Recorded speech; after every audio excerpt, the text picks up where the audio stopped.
স্বাগতম জানাইছো মই দীক্ষিত শৰ্মা আৰু এই মুহূৰ্তৰ এটা গুৰুত্বপূৰ্ণ বাতৰি দিব ওলাইছো। দিছপুৰত বিজেপিৰ প্ৰাৰ্থী নিজকে ঘোষণা কৰিলে বৰ্তমানৰ দিছপুৰৰ বিধায়ক অতুল বৰাই আৰু ক'লে যে দিছপুৰত এইবাৰো তেৱেই প্ৰাৰ্থী হ'ব বিজেপিৰ, তেৱেই টিকেট পাব আৰু তেওঁৰ সন্মুখত নিৰ্দলীয় হিচাপে খেলাৰ কাৰো সাহসো নাই। এই মুহূৰ্তৰ এই গুৰুত্বপূৰ্ণ বাতৰি আগবঢ়াইছো য'ত দিছপুৰ সমষ্টিত কোনে বিজেপি প্ৰাৰ্থিত্ব পাব তাৰ চৰ্চা চলি থকাৰ মাজতে নিজকে প্ৰাৰ্থী ঘোষণা কৰিলে অতুল বৰাই। বিজেপিৰ টিকট নিশ্চিতভাৱে মই পাম মন্তব্য বিজেপিৰ বিধায়ক অতুল বৰা। আগতকৈ অধিক ভোটত মই জিকিম এয়াও দাবী কৰিলে। ইমানতে শান্ত নাথাকিল তেওঁ, লগতে ক'লে যে যিসকলে টিকেটৰ প্ৰাৰ্থিত্ব বিচাৰি আছে তেওঁলোকে খেলিলে কি হ'ব। তাৰ উত্তৰত ক'লে যে মোৰ সন্মুখত নিৰ্দলীয় হিচাপে খেলাৰ কাবাৰ সাহস আছে নেকি। 2016ত অসমতে নহয় ভাৰততে ৰেকৰ্ড ভংগ কৰি জিকিছো মই। আৰু এয়া দাবী কৰিছে অতুল বৰা। এই মুহূৰ্তত বিজেপিৰ ভিতৰ চৰাত প্ৰাৰ্থিত্ব কেন্দ্ৰিক সংঘাত স্পষ্টভাৱে আৰু ওলাই পৰিছে। আৰু বিশেষকৈ দিছপুৰ সমষ্টিক লৈ যি জল্পনা কল্পনা চলি আছিলে যে দিছপুৰত বিজেপিয়ে প্ৰাৰ্থী সলনি কৰিব নেকি, যদি সলনি কৰে তেতিয়াহ'লে কোনে কোনে প্ৰাৰ্থিত্ব পাব, এই যি চৰ্চা চলি আছে তাৰ মাজতেই দিছপুৰৰ বিধায়ক অতুল বৰাই নিজকে দিছপুৰৰ বিজেপিৰ প্ৰাৰ্থী ঘোষণা কৰিলে যে তেৱেই টিকেট পাব, পূৰ্বতকৈ অধিক মাৰ্জিনত জিকিব আৰু তেওঁৰ সন্মুখত আন যিসকলে প্ৰাৰ্থিত্ব বিচাৰি আছে তেওঁলোকৰ নিৰ্দলীয় হিচাপে খেলাৰো সাহস নাই। ইয়াকে ইংগিত দিলে আৰু এতিয়া বিজেপিৰ ভিতৰ চৰাত দিছপুৰক লৈ পেলাই যি ৰাজনীতি আছে, ৰাজনীতি তুংগত হৈছে। আৰু বৰ্তমানৰ বিধায়ক অতুল বৰা তৃণমূল গণ পৰিষদত আছিল, তাৰ পৰা তেওঁ বিজেপিলৈ আহিলে, অগপতো আছিলে, মন্ত্ৰী আছিলে। প্ৰফুল্ল কুমাৰ মহন্তৰ লগত সংঘাতৰ পাছত তেওঁ তৃণমূল গণ পৰিষদ গঠন কৰিছিলে।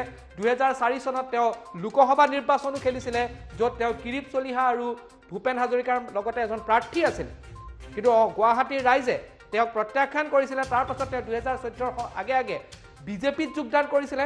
2016ত তেওঁক বিজেপিৰ পৰা দিছপুৰৰ প্ৰাৰ্থী হিচাপে ঘোষণা কৰা হৈছিল, কিন্তু এইবাৰ সলনি হ'ব নেকি এই যি চৰ্চা চলি আছে সেই চৰ্চা চলি থকাৰ মাজতে ক'লে আৰু নিজকে বিজেপিৰ দিছপুৰৰ প্ৰাৰ্থী প্ৰক্ষেপ কৰিলে অতুল বৰাই। মন্তব্য আহি পৰিছে, মন্তব্য আগবঢ়াইছো। আৰু ভাৰতীয় জনতা পাৰ্টিৰ বাবেতো ভালেই হ'ব। মইতো নিজে বিজেপিৰ কেণ্ডিডেট হিচাপে মইতো ভালেই দেখিছোঁ।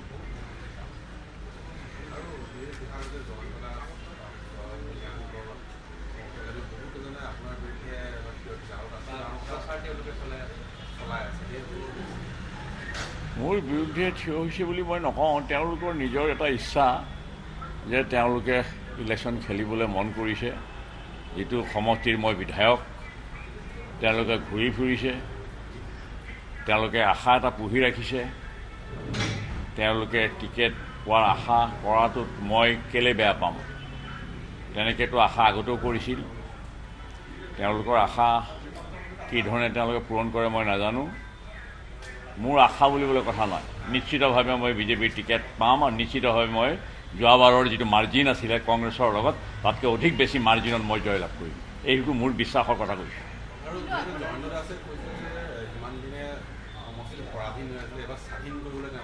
স্বাধীন পৰাধীনৰ শব্দটো মই অৰ্থ বুজি নাপালোঁ।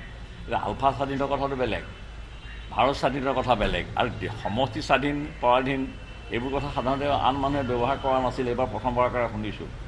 কেনেকুৱা স্বাধীনতাৰ কথা কৈছে মই বুজি পোৱা নাই, বা কি পৰাধীনতাৰ কথা কৈছে বুজি পোৱা নাই।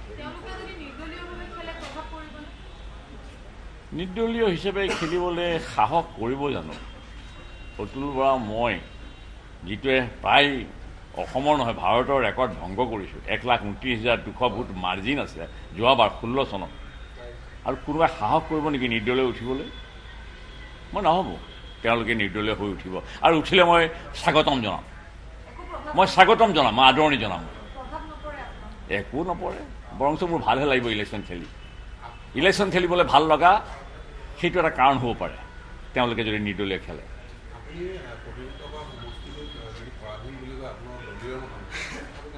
পৰাধীন শব্দটোৰ কোনো অৰ্থ নাই ন। পৰাধীন কেনেকুৱা ধৰণৰ পৰাধীন?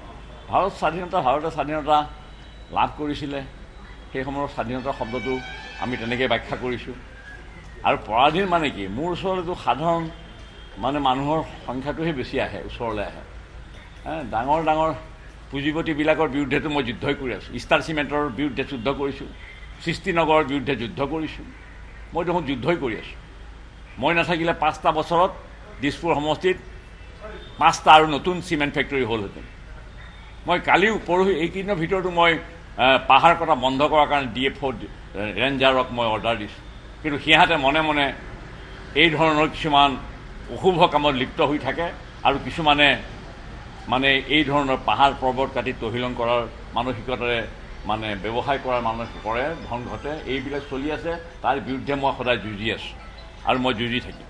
বহুতে যুঁজে, তাৰপিছত লাহেকৈ এৰি দিয়ে, মই কিন্তু এৰি দিয়া নাই।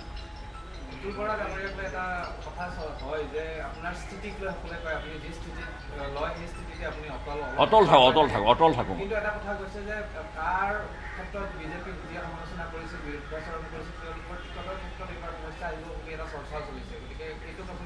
দলৰ ভিতৰত থাকি যিখিনি কথা মই কৈছোঁ ছাফিচিয়েণ্ট, তাতকৈ আৰু বেছি কথা ক'বলৈ মই ইচ্ছা নকৰোঁ। অসম একৰ্ড হওঁতেও মই বিৰোধিতা কৰিছিলোঁ, কিন্তু চবেই মোক অনুৰোধ কৰাৰ কাৰণে মই গোলাঘাটত যোগদান কৰিছিলোঁ আৰু তাতো মই জেনেৰেল ছেক্ৰেটাৰী হ'বলৈ আপত্তি কৰিছিলোঁ। জেনেৰেল ছেক্ৰেটাৰী হ'বলৈ আপত্তি কৰোঁতে চবেই ধৰাত, ভিগু ফুকন, ভৰতনৰ চবেই মোক ধৰাত মই জেনেৰেল ছেক্ৰেটাৰী হ'বলৈ বাধ্য হৈছিলোঁ। মই তেতিয়া জেনেৰেল ছেক্ৰেটাৰী হ'বলৈ বিচৰা নাছিলোঁ। মন্ত্ৰীসভা গঠন কৰোঁতেও গুৱাহাটী ইউনিভাৰ্চিটিৰ গেষ্ট হাউচত প্ৰফুল্ল ভিগুক মই কৈছিলোঁ যে তোমালোকে 11জনীয়া মন্ত্ৰীসভা গঠন কৰা, মোক মন্ত্ৰীসভাত নালাগে ল'ব, মই বাহিৰৰ পৰা সমৰ্থন কৰিম। মই 8:30লৈকে DSPয়ে গৈ মোক চিঠি দিব পৰা নাছিলে, সেই চিঠি মই গ্ৰহণ কৰা নাছিলোঁ, মই বেলেগত আছিলোঁ। কিন্তু 8:30 বজাত যেনিবা ঈশ্বৰে মোক এটা হেৰি দিলে, এটা মানে ইংগিত দিলে যে নহয়, এনেকুৱা এখন ডাঙৰ সভা, শপত গ্ৰহণৰ সভা হ'ব ষ্টেডিয়ামত, নগ'লে যেন মোৰ ক্ষতি হ'ব। মই গ'লোঁ, মই মন্ত্ৰীসভাত সোমালোঁ। কিন্তু মন্ত্ৰীসভাত সোমাওঁতে সাংবাদিকবিলাকে মোক সোধে আপুনি ৰেকৰ্ড বিৰোধিতা কৰি সোমালে? মই সোমাইছোঁ, কিন্তু মোৰ ৰিজাৰ্ভেশ্যন আছে। আপোনালোকে মোক সুধিলে নহ'ব, মোৰ এতিয়াও ৰিজাৰ্ভেশ্যন, মইতো কোনো কমেণ্ট দিয়া নাই। মই চুক্তি বিৰোধিতা কৰিছোঁ। আপুনি মন্ত্ৰীসভাত আছোঁ, চুক্তি বিৰোধিতা কৰাৰ কাৰণে তেওঁলোকে মোক মন্ত্ৰীসভাত ল'বহে নালাগিছিল, কেলৈ লৈছে? মই কি কৰিম? মইতো চুক্তিৰ সম্পৰ্কে আজিওতো মই সন্মতি প্ৰকাশ কৰা নাই, তেতিয়াও কৰা নাই, এতিয়াও নাই কৰা। মোৰ স্থিতি সদায় সবল আৰু একে জেগাতে মই থাকোঁ। এইবিলাক কথাত মই কম্প্ৰমাইজ কৰা মই মানুহ হ'বলৈ নিশিকিলোঁ। সেইটো মোৰ কাৰণে সৌভাগ্য নে দুৰ্ভাগ্য মই নাজানো। Thank you very much, thank you. ইলেকশ্যনটো আৰু ভাৰতীয় জনতা পাৰ্টীৰ বাবেতো ভালেই হ'ব। মইতো নিজে বিজেপিৰ কেণ্ডিডেট হিচাপে মইতো ভালেই দেখিছোঁ।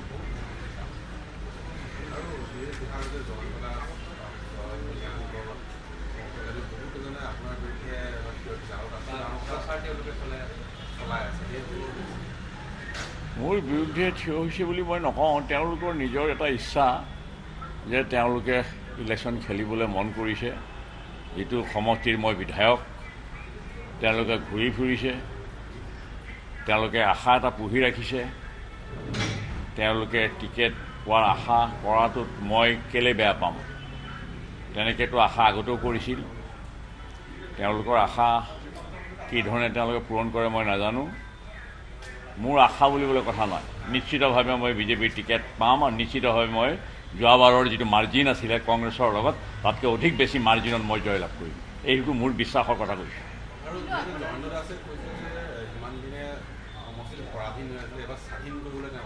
স্বাধীন পৰাধীনৰ শব্দটো মই অৰ্থ বুজি নাপালোঁ।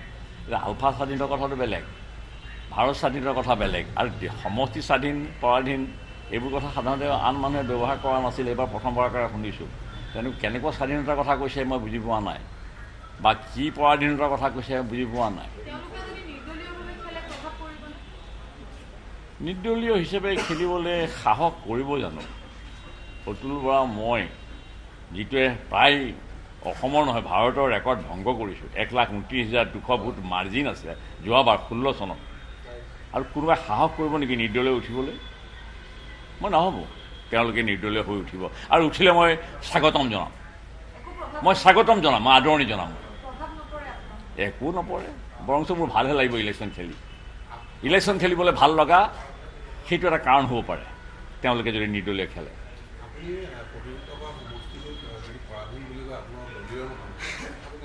পৰাধীন শব্দটোৰ কোনো অৰ্থ নাই নহয়। পৰাধীন কেনেকুৱা ধৰণৰ পৰাধীন? ভাৰতে স্বাধীনতা লাভ কৰিছিলে, সেই সময়ৰ স্বাধীনতা শব্দটো আমি তেনেকৈ ব্যাখ্যা কৰিছোঁ। আৰু পৰাধীন মানে কি? মোৰ ওচৰলৈতো সাধাৰণ মানে মানুহৰ সংখ্যাটোহে বেছি আহে, ওচৰলৈ আহে। ডাঙৰ ডাঙৰ পুঁজিপতিবিলাকৰ বিৰুদ্ধেতো মই যুদ্ধই কৰি আছোঁ। ষ্টাৰ চিমেণ্টৰ বিৰুদ্ধে যুদ্ধ কৰিছোঁ, সৃষ্টিনগৰৰ বিৰুদ্ধে যুদ্ধ কৰিছোঁ। মই দেখোন যুদ্ধই কৰি আছোঁ। মই নাথাকিলে 5টা বছৰত দিছপুৰ সমষ্টিত 5টা আৰু নতুন চিমেণ্ট ফেক্টৰী হ'লহেঁতেন। মই কালিও পৰহি এইকেইদিনৰ ভিতৰতো মই পাহাৰ কটা বন্ধ কৰাৰ কাৰণে DFO ৰেঞ্জাৰক মই অৰ্ডাৰ দিছোঁ। কিন্তু সিহঁতে মনে মনে এই ধৰণৰ কিছুমান অশুভ কামত লিপ্ত হৈ থাকে আৰু কিছুমানে মানে এই ধৰণৰ পাহাৰ পৰ্বত কাটি তহিলং কৰাৰ মানসিকতাৰে মানে ব্যৱসায় কৰাৰ মানুহ কৰে, ধন ঘটে, এইবিলাক চলি আছে। তাৰ বিৰুদ্ধে মই সদায় যুঁজি আছোঁ আৰু মই যুঁজি থাকিম। বহুতে যুঁজে, তাৰপিছত লাহেকৈ এৰি দিয়ে, মই কিন্তু এৰি দিয়া নাই।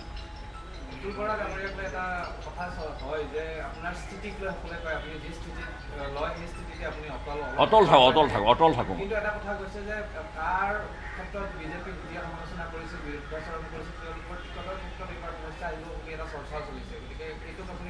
দলৰ ভিতৰত থাকি যিখিনি কথা মই কৈছোঁ ছাফিচিয়েণ্ট, তাতকৈ আৰু বেছি কথা ক'বলৈ মই ইচ্ছা নকৰোঁ। অসম একত হওঁতেও মই বিৰোধিতা কৰিছিলোঁ, কিন্তু চবেই মোক অনুৰোধ কৰাৰ কাৰণে মই গোলাঘাটত যোগদান কৰিছিলোঁ আৰু তাতো মই জাৰ্নেলিষ্ট হ'বলৈ আপত্তি কৰিছিলোঁ।